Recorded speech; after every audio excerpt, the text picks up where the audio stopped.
What's up, everybody? It's your boy, the hipster MKBHD. Oh, yeah, yo, it's been a minute since I've been on the channel. How's everybody doing? This year, I decided to experiment with different cameras. On one side, I needed a camera for content creation, so photo and video. And then on the other side, I needed a powerhouse camera for production work like short films, documentaries, and commercials. So I explored full frame cameras as well as Super 35 cameras, and I boiled it down to 3 brands, 4 cameras: Sony, Blackmagic, and Fuji. And so from me testing those cameras out, I'm going to give you some insight of which one that I like the most and which ones I picked. You probably already know if you know who I am and follow me everywhere else, but we're going to get down to it, and I'm going to give out some Rig Daddy awards. That is right, I said Rig Daddy awards. So a couple of things I want to note before moving forward. I am only giving my stamp of approval based on the cameras that I actually used. So Canon, Panasonic, and what else is out there? And Nikon aren't on this list. Now the cameras from this video are all not new. They start from 2020 to this year, and I think that's fine. Cameras that are made 2 years ago are still more than enough to get any job done. And today, from 2022 moving into 2023. So I just want to put that out there. So starting with the A74, this was actually my camera that I had for about 3 months. Thank you, Sony, for loaning it to me. It was my daily driver. I used it for a lot of YouTube videos early on my other channel, which is Cine Daily, so make sure to check that out. This full frame camera definitely delivered on all the fronts.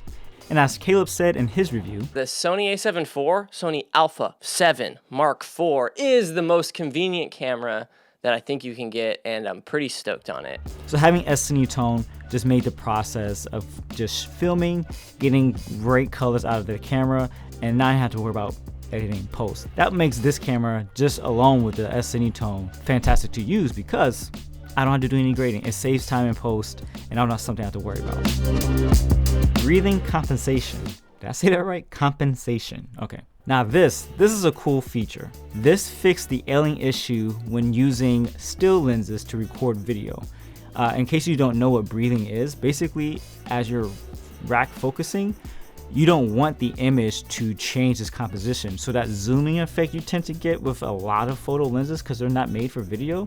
But this breathing compensation does give a little bit of a crop, but it allows you to fix that due to the camera doing some adjustments. So as you're racking focus, you're not seeing that change, and so that makes a much more smoother focus pull, especially if you're using autofocus, which Sony has superior autofocus. Yeah, I have to admit that they really do. Well, no dip, Sherlock. 33 megapixels I think is the sweet spot for a full frame hybrid camera. It's well balanced for low light photography as well as printing large images, and also detailed 4K video. So yeah, I think that's a plus.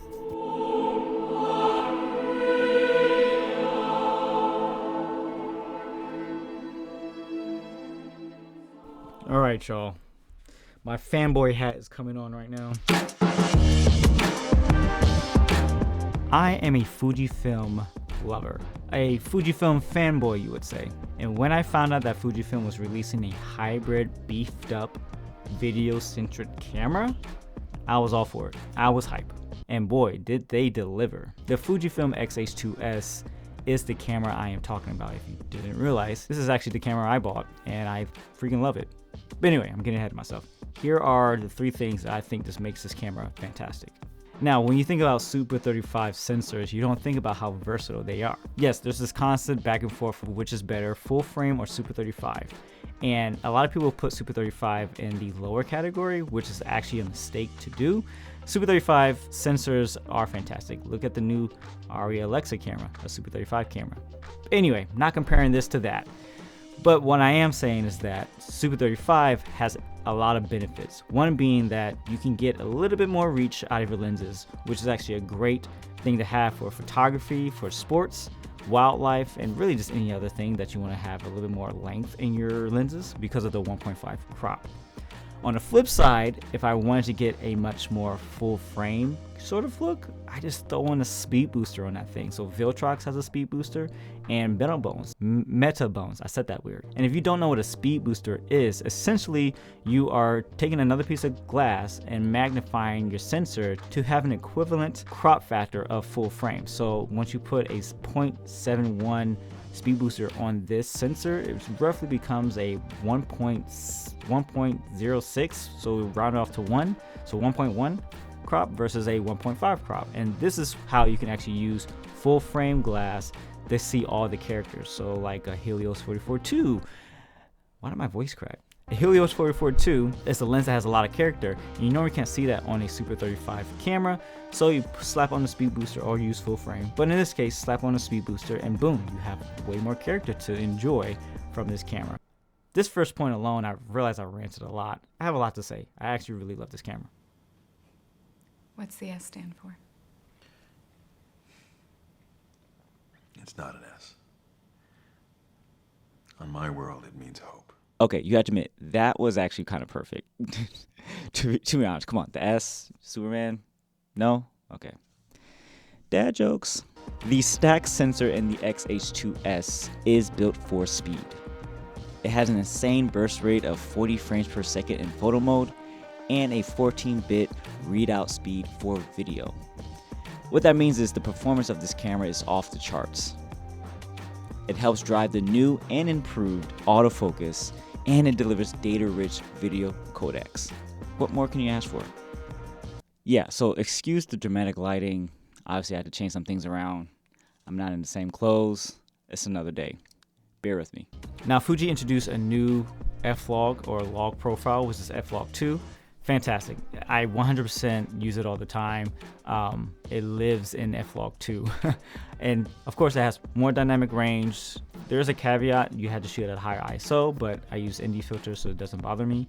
All in all, great color, and also just the workflow of F-Log is way simpler. Now, granted, I use Evan Schneider's LUTs from LUTco. We actually have them in the shop, so make sure to check them out. And that's the LUTs of choice when I actually convert my log footage to Rec. Silver 9 Space. I use Evan's LUTs, so just want to throw that out there. So which one wins the award? Both, actually. I am not trying to say one is better than the other. You have two different systems in terms of lenses and stuff and flexibility, Super 35 versus full frame. There's a lot of things to consider when trying to buy a camera. So round of applause, because you can't go wrong with either one. The Blackmagic 6K Pro is my tried and true video camera. It has a fantastic 6K image, unlimited record time, and award-winning UI. So I actually don't know if it won any awards, but I think it should. You see how pretty this thing is? It's by far the most functional UI I've ever seen in a camera, so it needs to win a few awards. I've used this on commercials, short films, recently a documentary, you name it, I've used this camera for it. So here are my 3 favorite things about the Blackmagic 6K Pro. Number 1, B-roll. Simple as that. You buy a Blackmagic camera because of B-roll. Having 12-bit RAW and several compressions due to whatever size you want, so 12:1, 8:1, 5:1, and 3:1 is fantastic. It's the most flexible codec outside of Red RAW that you can get. So B-roll is hands down the best feature that you want to look at when getting into a Blackmagic system. That's pretty much the only one. But there are a few more things that make this camera really special. So the second thing I want to mention is just the screen, as well as the UI, and get back to that a little bit. But the screen itself is 1500 nits. It's built into the camera itself, and it's the largest screen of any camera in this price point and what it can do, what it's used for. Because a lot of these cameras, like I'm filming on the XH2S right now, has a small 3-inch whatever screen. This thing has a 5 whatever inch screen, and that makes a massive difference. Yeah, the screen is fantastic, and then again, coupled with the UI interface and just the ease of use of the menus, the menu design is just a beautifully well-made system to navigate the camera.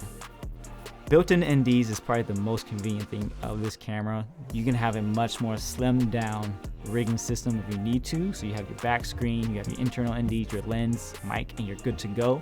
I've done that setup plenty of times as well, but they are just so handy on the fly. All right, I do have to say bonus tip for this.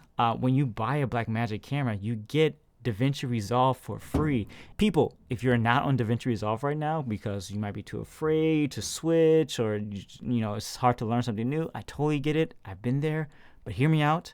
DaVinci Resolve is amazing, and you need to learn how to use it. I don't know how else I can explain how good DaVinci Resolve is, but it's really good. Tried and true, the A7S III is durable, reliable, and efficient. Though image quality is subjective, the A7 III, along with the FX3 and the FX6, produces a beautiful image. It's rich, it's detailed, either it being in S-Cinetone or S-Log3.